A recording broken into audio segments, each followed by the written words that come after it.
मालेगाव तालुक्यातील डोंगराळे या गावात लहान 4 वर्षीय मुलीवर एका नालायक आणि नीच प्रवृत्तीच्या मुलग्यानं आताची पालकांना पहिला हाणायला पाहिजे पायताना. पालक मुलांच्याकडे लक्ष देत नाहीत मित्रांनो.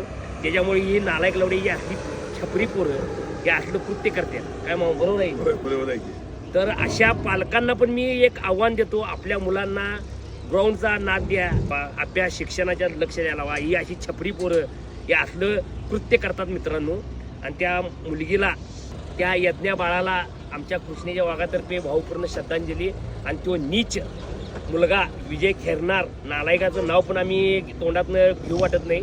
त्या नालायकाला फाशी होणं गरजेचं आहे मित्रांनो.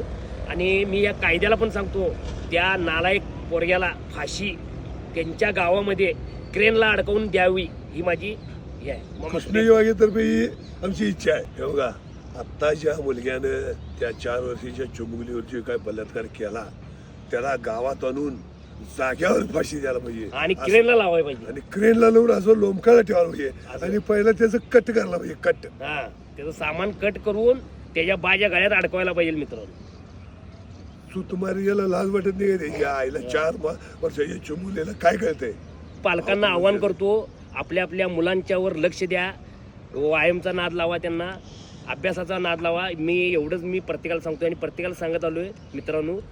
पालकांनी जर मुलांच्याकडे लक्ष दिलं तर हे कृत्य होणार नाही, एवढंच मी सांगतो. चला कृष्ण धन्यवाद. त्या आरोपीला फाशीची शिक्षा द्या, फाशीची शिक्षा द्या. आणि त्या मुलगीला भावपूर्ण श्रद्धांजली.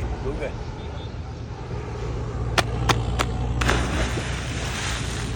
यज्ञा ह्या मुलगीला आमच्या कृष्ण वाघाकडून भावपूर्ण श्रद्धांजली.